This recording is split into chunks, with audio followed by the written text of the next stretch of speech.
Imagine करो कि तुम एक सीबीआई ऑफिसर हो और एक पावरफुल पॉलिटिशियन को अरेस्ट करने के लिए उसके घर पे पहुंचे हो। तुम्हारे पास एक वैलिड अरेस्ट वारंट भी है और कोर्ट ने तुम्हें इसके लिए ऑथराइज भी किया हुआ है।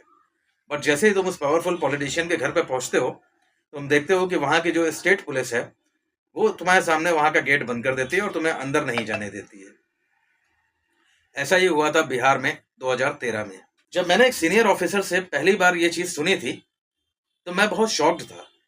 मुझे लगा अब ऐसा कौन सा स्टेट आ गया है या इतनी पावर किसके पास आ गई कि सीबीआई को कोई रोक ले।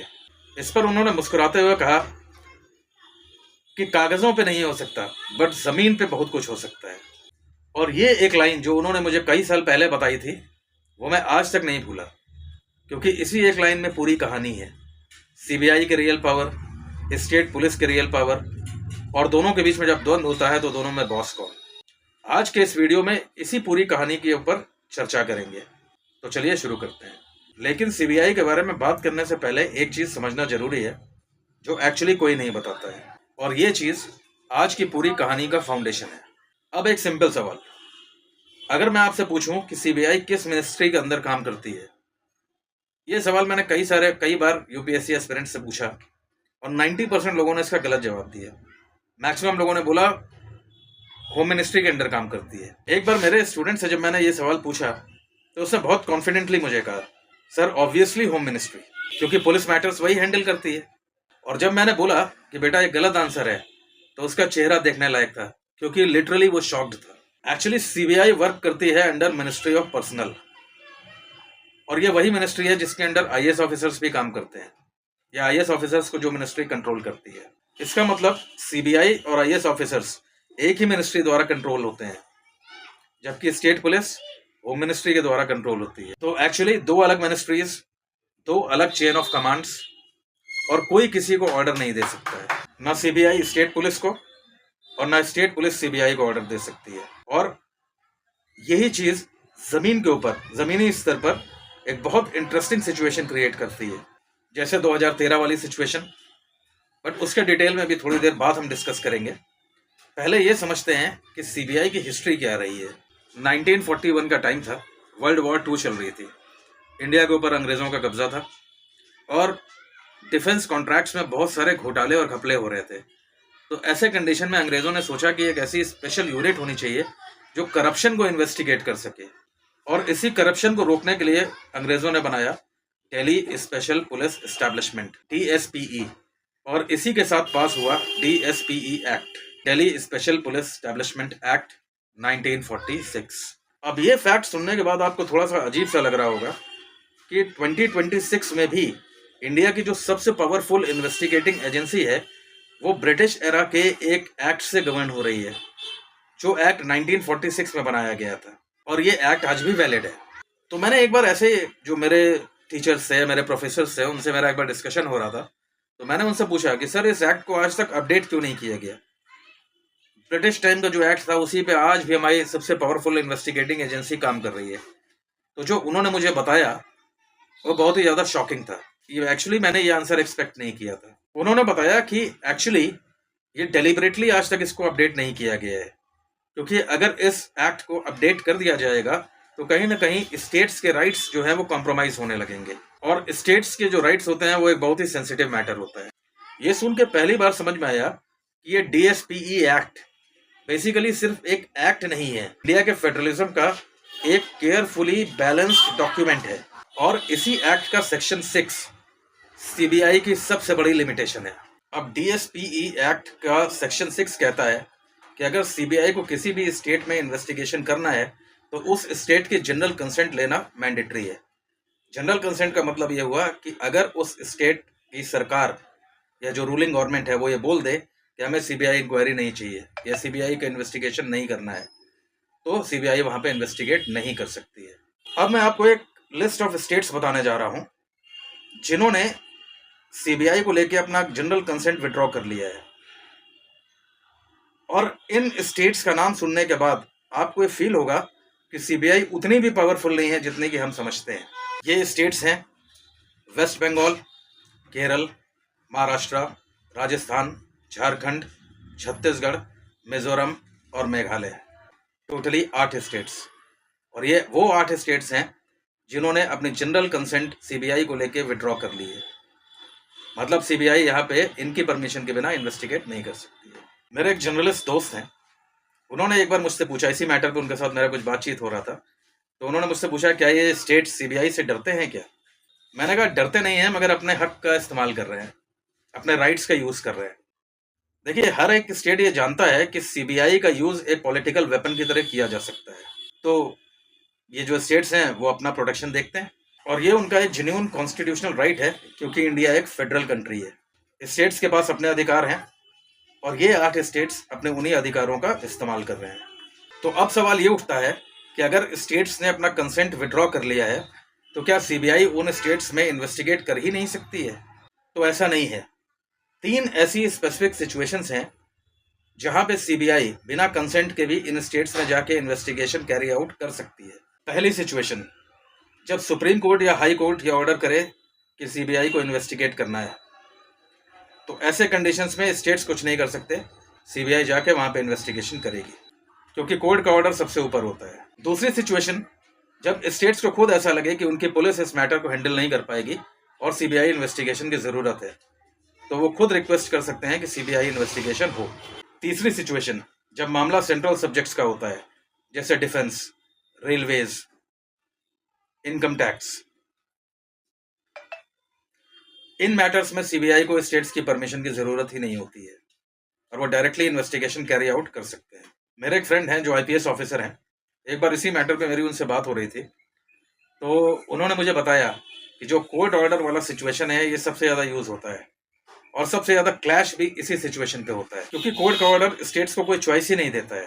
तो इन 3 सिचुएशंस को आप याद रखिए, एग्जाम पॉइंट ऑफ व्यू से भी और रियल लाइफ के पॉइंट ऑफ व्यू से भी। ये इन्फॉर्मेशन आपके बहुत काम आएगी। और ये कोर्ट ऑर्डर वाला जो सिचुएशन था, इसका सबसे ज़्यादा ड्रामेटिक यूज 2020 में हुआ। एक ऐसा केस जिसने महीनों तक देश को स्क्रीन से चिपका के रखा हुआ था, और ये केस था एक्टर सुशांत सिंह राजपूत वाला केस, जो अपने ही फ्लैट में मृत पाए गए थे।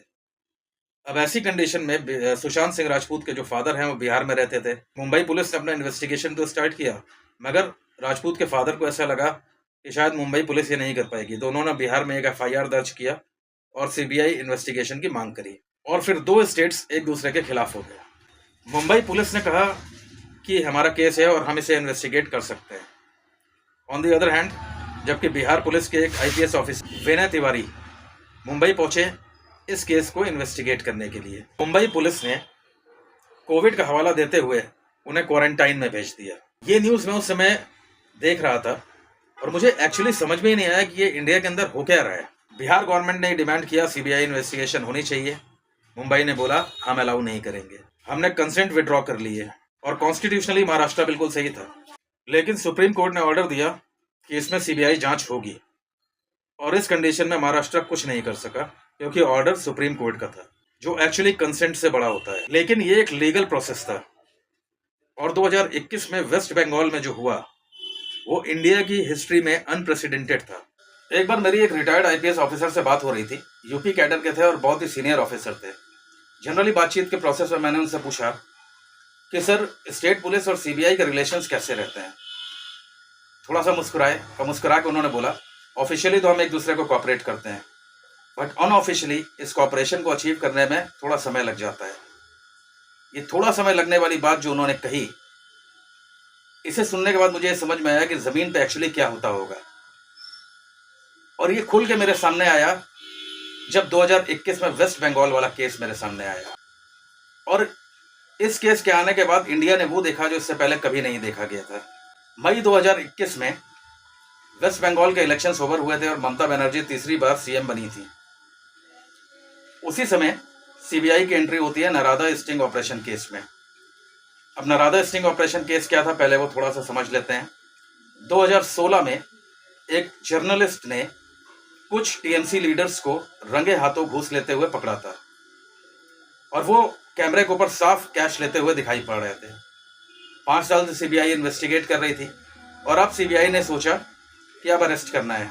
4 सीनियर टीएमसी लीडर्स को अरेस्ट किया गया, जिसमें से 2 सिटिंग मिनिस्टर्स थे। और फिर जो हुआ, इंडिया में ऐसा पहले कभी नहीं हुआ था। स्टेट गवर्नमेंट अपने ऑफिसर्स को लेके सीबीआई ऑफिस के सामने जमा हो जाती है। टीएमसी के सपोर्टर्स भी वहां पे जमा हो जाते हैं और ममता बनर्जी खुद सीबीआई ऑफिस के सामने धरने पर बैठ जाती है। इनफैक्ट सीबीआई ऑफिस के सामने एक बहुत बड़ी भीड़ जमा हो जाती है और सीबीआई वाले खुद अपने ही ऑफिस में घंटे 2 घंटे के लिए बंद हो जाते हैं। मामला हाईकोर्ट जाता है, हाईकोर्ट बोलता है मिनिस्टर्स को रिलीज करो। सीबीआई डिवीजन बेंच में जाती है और डिवीजन बेंच बोलता है कि नहीं, मिनिस्टर्स को कस्टडी में रखो। एक ही दिन में 2 जजेस, 2 अलग अलग फैसले, और लोगों को कुछ भी समझ में नहीं आ रहा था कि अब करना क्या है। ऐसे कंडीशन में सुप्रीम कोर्ट को इंटरवीन करना पड़ा और इस केस ने एक बात प्रूव कर दी कि पावर हमेशा कॉन्स्टिट्यूशन में नहीं होती है, पावर जमीन पे भी होती है। तो अब वापस आते हैं जहां से हमने शुरुआत की थी, 2013 बिहार। तो अब तुम पूरा कंटेक्स्ट जानते हो, तो ये इंसिडेंट तुम्हें और भी अच्छी तरह से समझ में आएगा। लेकिन सबसे पहले ये समझना जरूरी है कि फॉर्डर स्कैम था क्या, क्योंकि जब तक इस स्कैम को नहीं समझोगे तुमको ये समझ में नहीं आएगा कि सीबीआई वहां थी क्यों और स्टेट पुलिस ने सीबीआई को अंदर जाने से रोका क्यों था। तो फॉर्डर स्कैम की शुरुआत होती है 1977 में, जहां पे बिहार सरकार की एक स्कीम लॉन्च होती है, कैटल डेवलपमेंट प्रोग्राम, और कैटल्स के डेवलपमेंट के लिए फॉर्डर खरीदा जाता है। बट एक्चुअली ये फॉर्डर केवल ऑन पेपर से खरीदा जाता था, रियली ना कोई परचेज होती थी, ना फॉर्डर मंगवाया जाता था, केवल फेक डिलीवरीज, फेक बिल्स, और पैसा गायब हो जाता था। 950 करोड़ का घपला था और 20 साल तक चला। इस स्कैम के बारे में मैंने एक रिटायर्ड गवर्नमेंट ऑफिसर से बात करी, बिहार के ही थे। तो उन्होंने जो मुझे बताया उसे सुनने के बाद मेरे रोंगटे तक खड़े हो गए। उन्होंने बताया कि इस पूरे स्कैम में सिर्फ क्लर्क्स ही इन्वॉल्व नहीं थे, क्लर्क्स से लेके हायरार्की में ऊपर लेवल तक सबको ही इन्वॉल्व था। इसीलिए 20 साल तक ये स्कैम चल पाया और इसके बारे में किसी ने कोई बात तक नहीं करी। और ये सुन के मुझे समझ में आया कि सीबीआई वहां क्यों गई थी। सीबीआई सिर्फ पैसों के लिए वहां पे नहीं गई थी, वो इस पूरे नेक्सस को तोड़ने के लिए गई थी। और इसीलिए 2013 में गेट्स बंद किए गए थे और सीबीआई को अंदर नहीं जाने दिया गया। तो अब 2013 वाला सीन और भी क्लियरली समझ में आएगा। सीबीआई वैलिड वारंट के साथ फॉर्डर स्कैम वाले अक्यूज्ड पॉलिटिशियन के घर पे पहुंचती है, बट उसे अंदर नहीं जाने दिया जाता है। ये सेंट्रली ऑथराइज्ड केस था और टेक्निकली सीबीआई को कंसेंट की जरूरत ही नहीं थी, क्योंकि ये मैटर सेंट्रल लिस्ट का मामला था। लेकिन स्टेट पुलिस वहां पे थी और उन्होंने इनको रोका। अब ऐसे कंडीशन में सीबीआई के सामने ऑप्शंस क्या थे? पहला ऑप्शन तो ये था कि पावर यूज करें। अगर वो फोर्स यूज करते हैं तो स्टेट पुलिस भी फोर्स यूज करेगी और 2 गवर्नमेंट एजेंसीज आपस में क्लैश हो जाएगा। तो जब 2 एजेंसीज के बीच में क्लैश होगा तो ऐसे कंडीशन में कॉन्स्टिट्यूशनल क्राइसिस डेवलप हो जाएगी। दूसरा ऑप्शन, कोर्ट जाओ और कोर्ट से ऑर्डर्स लो। सीबीआई ने भी यही किया, कोर्ट गए, कोर्ट से ऑर्डर लिया और फिर अंदर घुसे। बट इस पूरे प्रोसेस में काफ़ी समय लग गया। एक सीनियर एडवोकेट जो सीबीआई के केसेस को हैंडल करते हैं, उन्होंने मुझे बताया कि ये लीगल प्रोसीजर ही सीबीआई की सबसे बड़ी लिमिटेशन है। ज़मीन पर अगर सीबीआई को रोक लो तो लीगल प्रोसेस में कई घंटे और कई दिन निकल जाते हैं। इसका रिजल्ट ये होता है कि इस पूरे प्रोसेस में, इस पूरी प्रक्रिया में बहुत कुछ बदला जा सकता है। एविडेंस डिस्ट्रॉय किए जा सकते हैं, लोग भाग सकते हैं और अक्यूज्ड अपनी पोजीशन को और स्ट्रॉन्ग कर सकते हैं। ये सुन के पहली बार समझ में आया कि कागजों पे और जमीन पर कितना अंतर होता है। तो कागजों पे स्टेट पुलिस सीबीआई को नहीं रोक सकती, बट जमीन पे जब ट्रू रियलिटी की बात किया जाए तो वो जरूर रोक सकती है। और अगर रोक नहीं भी सकते तो उनमें प्रोसेस को डिले कर सकते हैं और इस डिले की प्रक्रिया में बहुत कुछ बदला जा सकता है। अब एक और चीज जो इस पूरी कहानी को और भी ज्यादा इंटरेस्टिंग बना देगा, सीबीआई इतनी पावरफुल होने के बाद भी प्रैक्टिकली इतनी लिमिटेड क्यों है? और इसका जवाब नंबर्स में है। इसके लिए एक शॉकिंग कंपैरिजन करते हैं। सीबीआई इंडिया की सबसे पावरफुल इन्वेस्टिगेटिंग एजेंसी है, पर सीबीआई के पास टोटल ऑफिसर्स कितने हैं? सिर्फ 7000, और स्टेट पुलिस कंबाइंड के पास 2 लाख से ज्यादा। जब मैंने इन नंबर्स को पहली बार पढ़ा तो मुझे ऐसा लगा कि शायद ये नंबर्स गलत हैं या शायद मैं नहीं समझ पा रहा हूँ। तो मैंने एक रिटायर्ड सीबीआई ऑफिसर से बात करी जो मेरे रिलेटिव भी हैं। उन्होंने बताया, प्रांजल ये एकदम सही है, दीज नंबर्स आर एक्यूरेट। उन्होंने बताया, और ये सीबीआई की सबसे बड़ी लिमिटेशन है। हम किसी भी स्टेट में जाते हैं इन्वेस्टिगेशन करने के लिए तो वहाँ की स्टेट पुलिस के कॉपरेशन के बिना हम ज्यादा कुछ कर नहीं पाते। लोकल नॉलेज उनके पास होता है, लोकल सपोर्ट उनके पास होता है, लोकल कॉन्टैक्ट्स उनके पास होते हैं। ये सुनकर समझ में आया कि सीबीआई की एक्चुअल पावर्स सिर्फ लीगल अथॉरिटी में नहीं होती है, एक्चुअली ये स्टेट पुलिस के कॉपरेशन में होती है। और जब स्टेट पुलिस से ये कॉपरेशन नहीं मिलता तो सीबीआई वही बन जाती है जो सुप्रीम कोर्ट ने बोला, एक केज्ड पैरट जो अपने मालिक की बोली बोलता है। ये सुप्रीम कोर्ट ने 2013 में कोल स्कैम केस में ऑब्जर्व किया था, क्योंकि सीबीआई जो अपनी इन्वेस्टिगेशन रिपोर्ट्स थी वो पहले स्टेट गवर्नमेंट को दिखा रही थी, उसके बाद कोर्ट में प्रोड्यूस कर रही थी। इसका मतलब ये था कि अगर गवर्नमेंट चाहती तो उन रिपोर्ट्स में से जो इंपॉर्टेंट फाइल्स है या डॉक्यूमेंट्स है उनको हटवा भी सकती थी। और इन सारी चीजों को देख के सुप्रीम कोर्ट इतना ज्यादा फ्रस्ट्रेट हुआ कि उसने सीबीआई को केस्ड पैरेट बोला और डायरेक्टली कहा कि सीबीआई जो है वो अपने पॉलिटिकल मास्टर्स के लिए काम कर रही है। और ये ऑब्जर्वेशन आज भी रेलिवेंट है। अब इसके बाद final verdict, CBI versus police, असली बॉस कौन। 5 पॉइंट्स में पूरा सच बताने जा रहा हूं, सेव कर लीजिएगा, आपके बहुत काम आएगा। पहला point, CBI ministry of personal के अंडर काम करती है और स्टेट पुलिस होम मिनिस्ट्री के अंडर। तो 2 अलग मिनिस्ट्रीज और 2 अलग चेन ऑफ कमांड्स, कोई किसी को ऑर्डर नहीं दे सकता है। दूसरा पॉइंट, सीबीआई को किसी भी स्टेट में इन्वेस्टिगेट करने के लिए स्टेट की कंसेंट चाहिए। 8 स्टेट्स ऐसे हैं जिन्होंने अपनी कंसेंट विड्रॉ कर ली है और सीबीआई बिना परमिशन के वहां नहीं जा सकती। तीसरा पॉइंट, 3 सिचुएशंस जहां सीबीआई को कंसेंट की जरूरत नहीं पड़ती है। पहला कंडीशन, जब कोर्ट ऑर्डर करे। दूसरा कंडीशन, जब स्टेट खुद बुलाए। और तीसरा कंडीशन, सेंट्रल सब्जेक्ट हो। चौथा पॉइंट, अगर जमीन पे क्लैश हो तो सीबीआई को कोर्ट जाना पड़ता है, क्योंकि सीबीआई के पास सिर्फ 7,000 ऑफिसर्स हैं और स्टेट पुलिस के पास 2 लाख से भी ज्यादा। तो नंबर्स मैटर करते हैं।